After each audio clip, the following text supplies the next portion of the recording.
Okay, so Oh wait, we're on? yeah, we're on. We're live. We're live. We're live from Drapers in Bethesda. Time out. There's no intro music? Sorry, Questlove. Wynton Marsalis had the weekend off. All right. I'm actually a Questlove fan from the Roots, Exactly. yeah, Jimmy's band, which is hot. Sorry. So this is an anniversary of a couple kinds, and we just saw. Fortunately, when the Caps scored in overtime, they prevented that from happening in the course of the interview. I think if you check the record, Jerry, the very first Stogie Review Drapers dialogue where we were sitting here, John and Matt were here, and there was a Caps game on, which was a playoff, and right in the middle of a conversation with, I think it might have been Benjamin Menendez, who was, of course, being very serious and earnest about the whole thing. This huge cheer went up, and everybody's head went, and they're all looking at that, and it's like, and he was like saying, yeah, by the way, I was on the grassy knoll and I killed Kennedy or something like that, which is a terrible joke to make. Not a good joke to right. So, but I'm saying it's it was that caliber of moment where everybody just went mad, and there's the Drapers. You're sitting in a chair that a lot of really, really cool people in the business have been in. Some old, some young. Literally the living legends of our industry and the Young Turks, and you're a Young Turk to a degree. Except Got a few now, gray hairs going on. Yeah, well, no, but the beauty is that you guys started out that way when the whole industry was exploding, and today you're a secure part of the retail firmament. What Drew Estate represents is so far removed from the World Trade Center and the kiosks. So before we start talking about, well, actually, let's do one other thing. I want to acknowledge this now because it's something is a great thing and long overdue in terms of respect. But that we're smoking Herrera Esteliz right now, and this just got maybe. Dave, what day did you send out the Insider? Wednesday?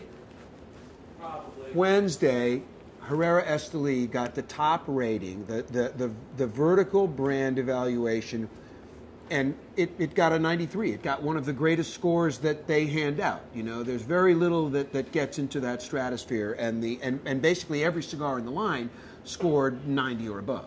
It was an extraordinary accomplishment, something you should be very proud of, and I don't really think enough people know how extraordinary it is that something like Herrera Esteli gets out there now, because you guys made that possible. That would never have occurred if it wasn't for Drew Estate. But before you take your bow and we talk about specific things, I need you, especially for the record, this is like posterity, okay? Stogie Review, we subtitled this in Chinese for the people on that part of the world. Tell them the Drew Estate saga, because if you haven't heard this before, you have no idea what the mishigash that is Drew Estate. I get to speak now? Yeah. Oh, okay. Thanks, bud. So, George, time's up. For the record, So next. For the record, George and I go back to, I guess, the late 90s when George was part of the senior team at Cigar Aficionado, and actually mid-90s. That's right. When Jonathan and I first broke in the business, George was right there giving us advice, and I've been friends with George for, holy cow, like 18 years now. Yeah. It's crazy. Which George, is why none of us are Young Turks anymore. None of us are Young Turks. There are a lot of Young Turks coming up. Which is a good thing. Which is great. Before I even start seeing, how I feel there's a revitalization in our industry where you have these, the next generation coming up and saying, you know what, I want to dedicate my life to this industry that is filled with people who are men and women of integrity, of character. Actually, a lot of characters in this industry.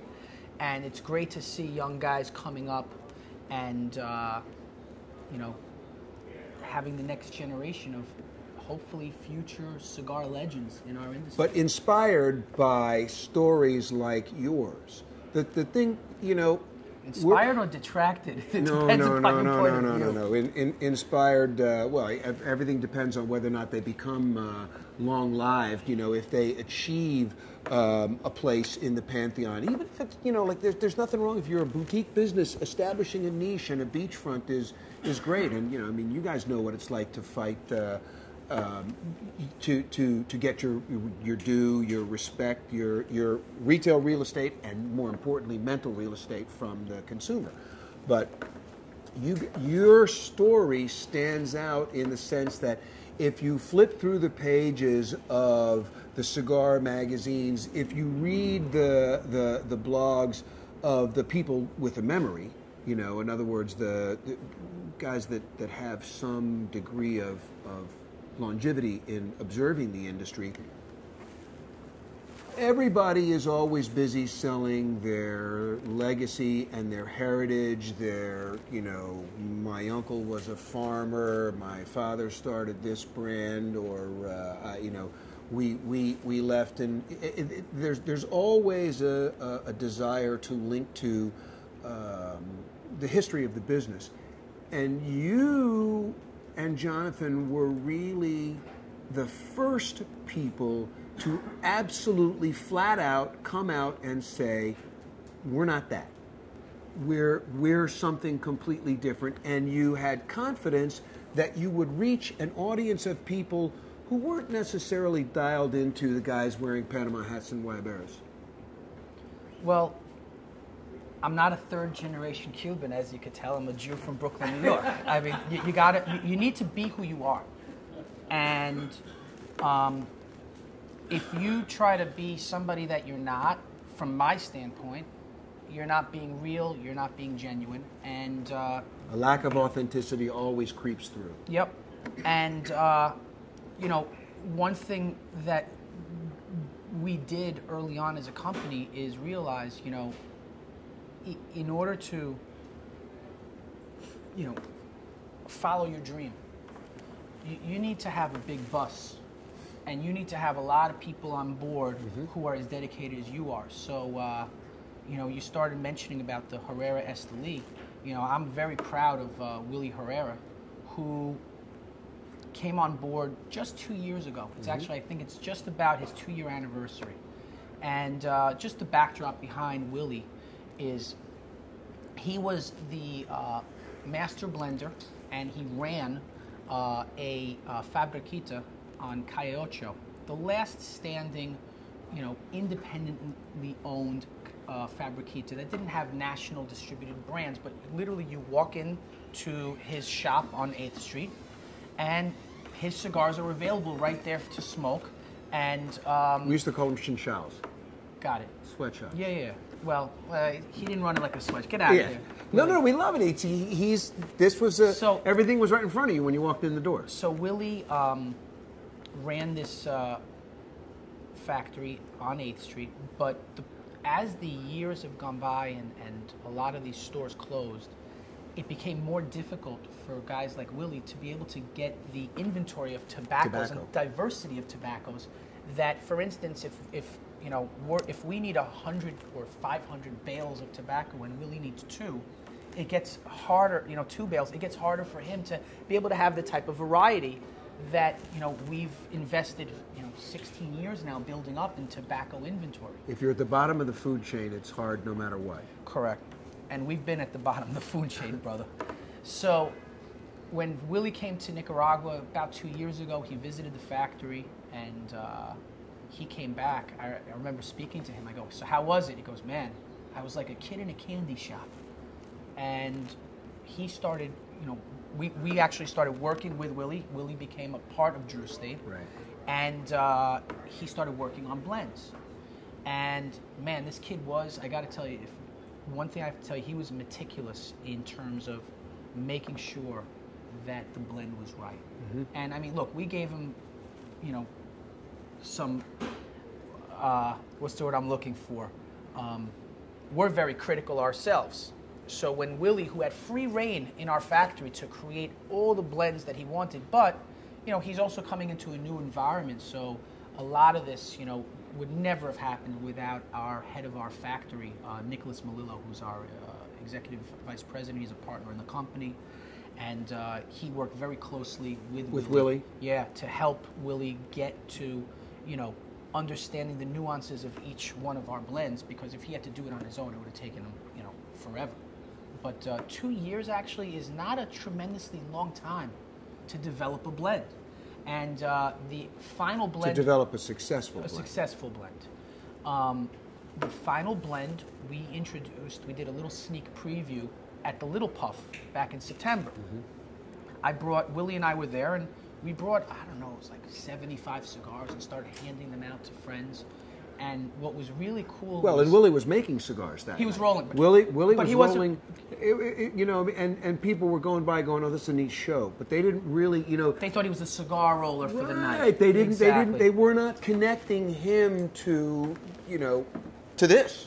So, Willie embodies, when it comes to Drew Estate, the fact that we're a real true team in our company. And it's not just one or two guys, but a group of guys who have dedicated their lives, people who I call my brothers, my best friends. And we introduced the cigar on the rooftop of, what's the hotel again? What? You mean... at the Little Puff. Oh, the Little Puff, when Charlie Palmer's the... Correct, yeah. at 101 Constitution. And what was really great was when guys came over to me, who I'm friends with, and said, hey, Marvin, great job. This cigar is absolutely phenomenal. And I said, hey, don't thank me. I had nothing to do with this blend. Thank that guy over there. And I, right. Introduced them to Willie. And it was great seeing my friends who are fellow cigar makers who are smoking the cigar and walking up to Willie to congratulate him. And that, I saw the look on his face. Like, it was, there's no dollar amount in the world that can replace that. Yeah. It's like winning the championship. And I took him aside. I go, remember this moment, Willie. This is it. You're arriving. Yeah. And I'm very proud of Willie, and great job. And you deserve every single point of that 93. I did play a little joke on him. I called him up. He was in Nicaragua on a trip. You told him the rating came out? I said, hey, Willie, it's Gordon Mott, who's the senior editor of Cigar Aficionado. And I said, Willie, I just wanted to let you know there was a printing error in the Cigar Insider. You actually received a 39. It's the lowest rating that Cigar Aficionado has ever given in its history. And like he froze for a second. He goes, is this Marvin? I couldn't hold that straight face. So, having people like Willie, like Nicholas, like the president of my company, Michael Salucci, who's been with us for 13 years, these are the guys who dedicate their lives to the cause. So when people say, hey, how did you and Jonathan do it? It wasn't Jonathan and I. It was a group effort. Well, except that, and this is where, leading into what I was asking you to share, because so many people don't know the struggles and the drama inherent in Drew Estate surviving.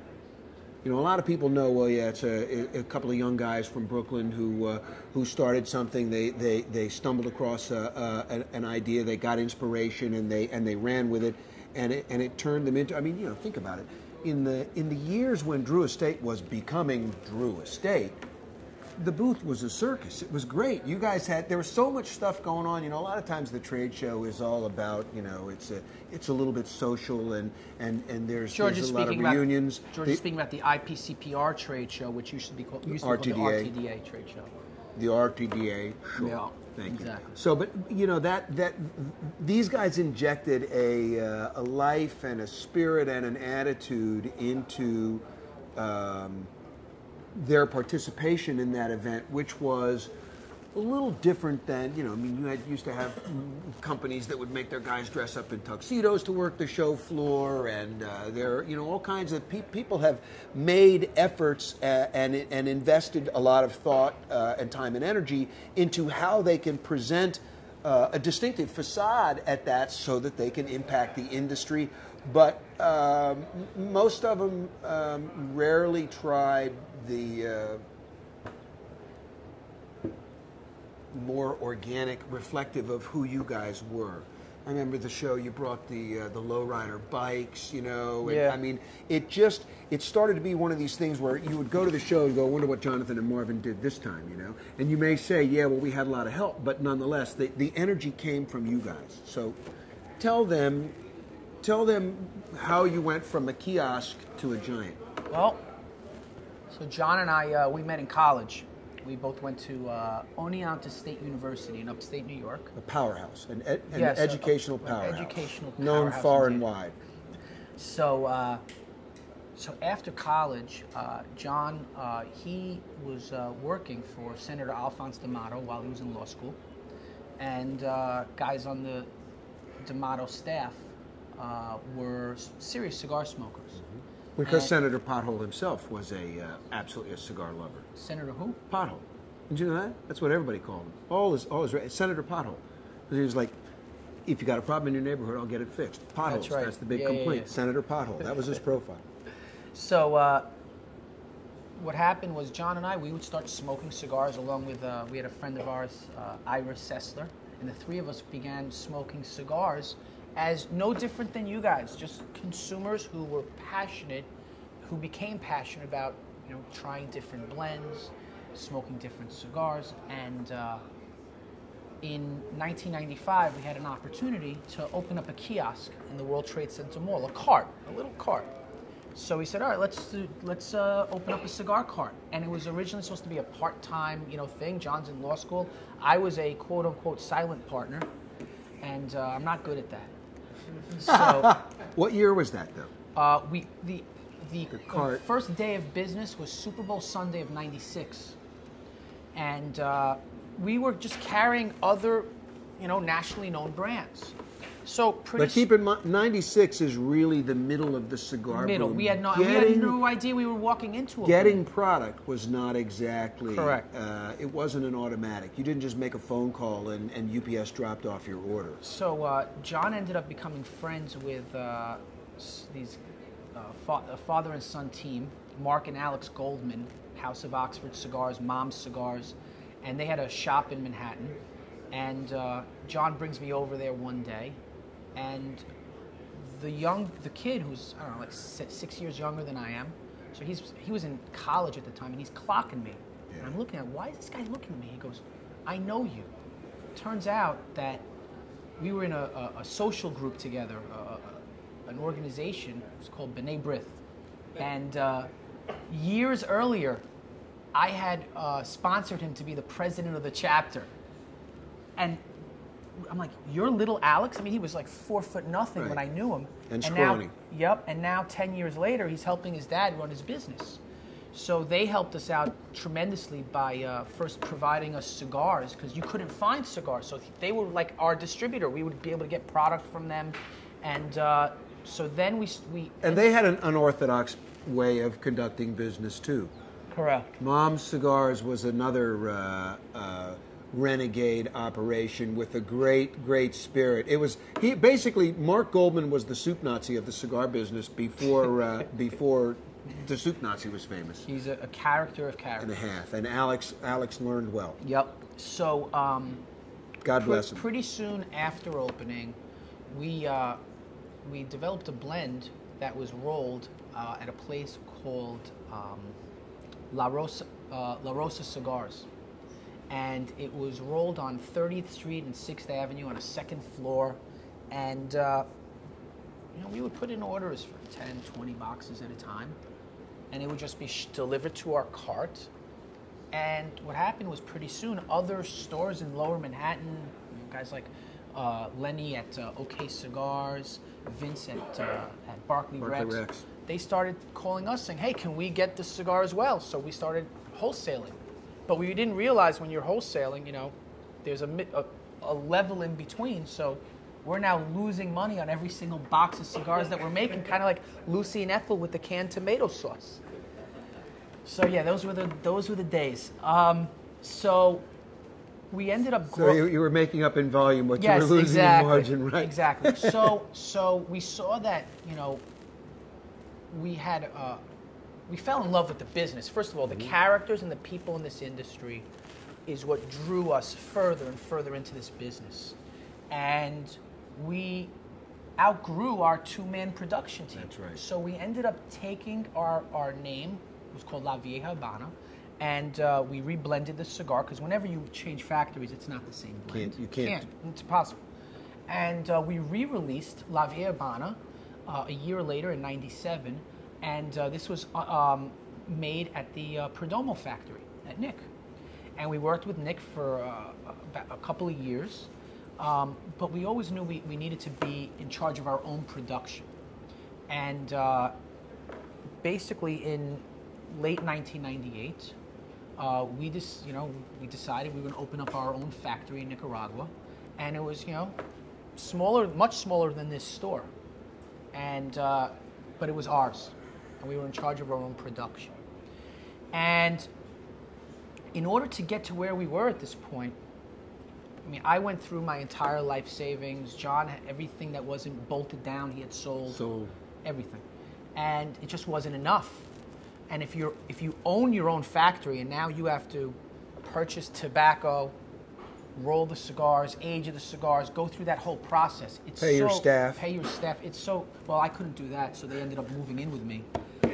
So I had a rent-stabilized apartment on the Upper West Side. I go, guys, I can't make payroll, but, you know, if you guys want to move in with me, come on over. And literally like 4 or 5 guys would be sleeping on the floor eating ramen noodles with me. And my parents saw how much we were struggling, and, you know, my parents came to this country, fled the Nazis during the Holocaust, moved to Israel, fought in more wars, and came to Brooklyn, New York, got married, ended up, my dad was a ditch digger, my mom worked in a sweatshop, and my dad taught himself to become a plumber. And meanwhile, John's parents, you know, John's dad is a lifetime antique dealer in Long Island. His mom was a nurse, and both, you know, middle-class families. So we didn't have an endless reserve of cash to dip into. So, you know, one day, John and I got together with my parents for dinner, and they saw how much we were just, our faces were so down and beaten, and we were like, you know, we know we can do this, we have no money. And my dad looked at my mom. My mom just nodded her head. My dad said, all right, boys, I just paid off the house after 25 years. Take the house. I'm going to mortgage it. You take the house. But don't fuck it up. Yeah, exactly. And my dad, you don't mess with my dad. So we took, you know, my dad lent us money, and then 6 months later, John's parents mortgaged the house. We were all in. Not just us, but our parents at this point. Mm-hmm.